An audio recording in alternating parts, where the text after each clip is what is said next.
Su silueta serpenteante forma parte del paisaje desde hace 6 años. Mide 400 kilómetros, llegará a los 723, costará más de 2.000 millones de dólares.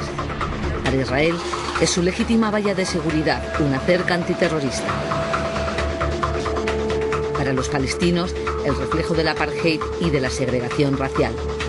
Para Naciones Unidas, una barrera ilegal que facilita los asentamientos de colonos, invade territorio ajeno y vulnera los derechos de sus habitantes. Y para todos, una obra colosal, una cicatriz de hormigón y malla metálica que recorre Cisjordania, aísla a sus habitantes y les condena a un castigo colectivo.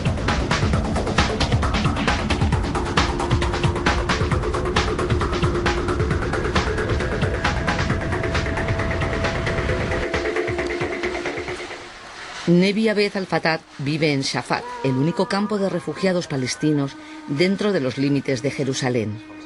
Desde hace unos años, el muro ha crecido pegado a su casa, como hiedra de cemento y grava. Abed Al-Fattah tiene permiso para pasar a Jerusalén, pero cuando el muro se cierre, no podrá entrar en Israel y solo se moverá por Cisjordania. Es como tantos palestinos, un extraño en su tierra.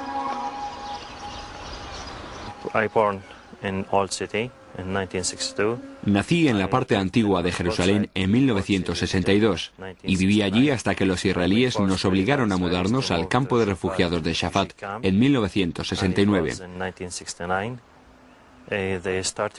2 años antes comenzó la ocupación de las viviendas y de nuestro barrio en Jerusalén. Demolieron muchas casas y en esa situación no podíamos permanecer en Jerusalén por más tiempo.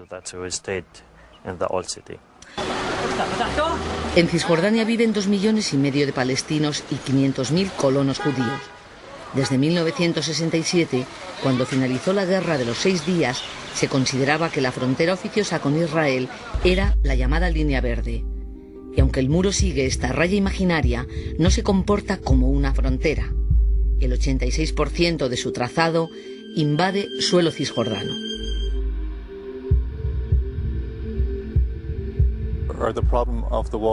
El problema del muro no es el muro en sí mismo, porque Israel tiene derecho, de hecho tiene la obligación, de proteger a sus ciudadanos de los ataques de terroristas suicidas. El problema es el trazado del muro, cómo está proyectado. Cuando se termine tendrá más de 720 kilómetros, y eso es el doble de la longitud de la llamada línea verde. Los 40.000 habitantes de Calquilia conocen desde hace 5 años el impacto negativo de vivir intramuros. La ciudad está rodeada de un sistema de bloques de hormigón, vallas electrónicas y trincheras. Su hospital, financiado por Naciones Unidas y Cooperación Española, atendía anualmente a más de 25.000 personas. Sin embargo, ahora falta trabajo. El índice de ocupación ha descendido más del 50% y muchas camas están vacías. Como cada mañana, Sharef Khalid sale de casa en dirección a sus campos. Es el principal propietario de tierras de una zona que durante años fue considerada la despensa de Cisjordania. Pero las consecuencias del muro sobre la agricultura han sido muy penosas. El paro ha aumentado, los ingresos han descendido y más de 700 comercios han cerrado sus puertas. La fértil región de Calquilia, que antes exportaba alimentos, hoy recibe ayuda humanitaria. Desgraciadamente, solo mi mujer y yo tenemos permiso para pasar. Ninguno de mis hijos está autorizado y dicen que es por motivos de seguridad. Las propiedades de Khaled están dentro de la zona militar. Solo los dueños o los trabajadores con permiso pueden entrar a trabajar durante unas horas.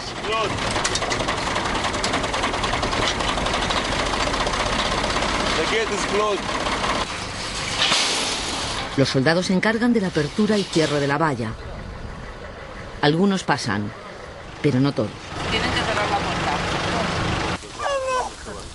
Sharif retrocede y nos acompaña fuera de los límites de la valla, al campo donde se afanan varios miembros de su familia.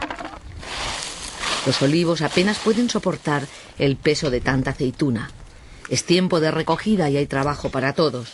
Pero el muro se ha quedado en sus lindes con un gran número de pozos de agua subterránea y ha dejado en barbecho, por falta de cuidados, lo que fueron fértiles campos.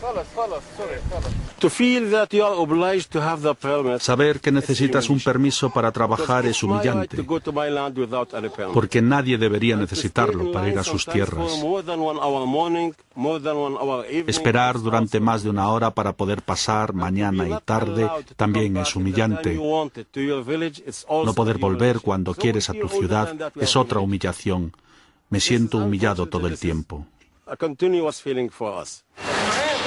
En los almacenes de Naciones Unidas en Jerusalén siempre hay trabajo. Allí se empaquetan y distribuyen semanalmente toneladas de alimentos básicos.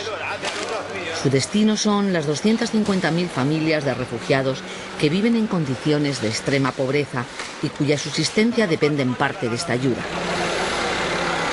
Actualmente el gobierno israelí solo permite el acceso por 5 puestos, por 5 fronteras, con costes adicionales para nosotros, porque evidentemente ellos no pueden manejar toda la ayuda que nosotros estamos intentando llevar a Cisjordania. Tenemos que desempaquetar en un lado de la frontera, volver a empaquetar en el otro lado de la frontera, con lo cual los costes también están incrementándose mucho. No tenemos el acceso que teníamos antes, con la libertad que teníamos para poder dar servicios, como he dicho, vitales.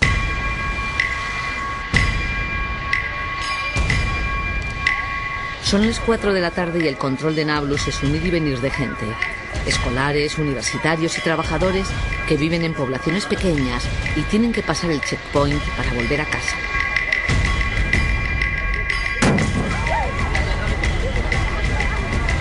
De repente el tráfico humano se detiene, pero nadie sabe por qué. Un robot, detector de explosivos, parece buscar algo. La gente se impacienta y algunos se atreven a discutir con los soldados. Son chicos muy jóvenes que no separan el dedo del gatillo.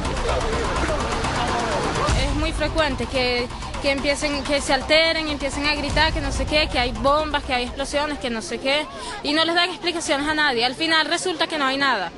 Pero ellos hacen lo que le da la regalada gana, lo cierran como 1, 2 o 3 horas, cuanto quieran.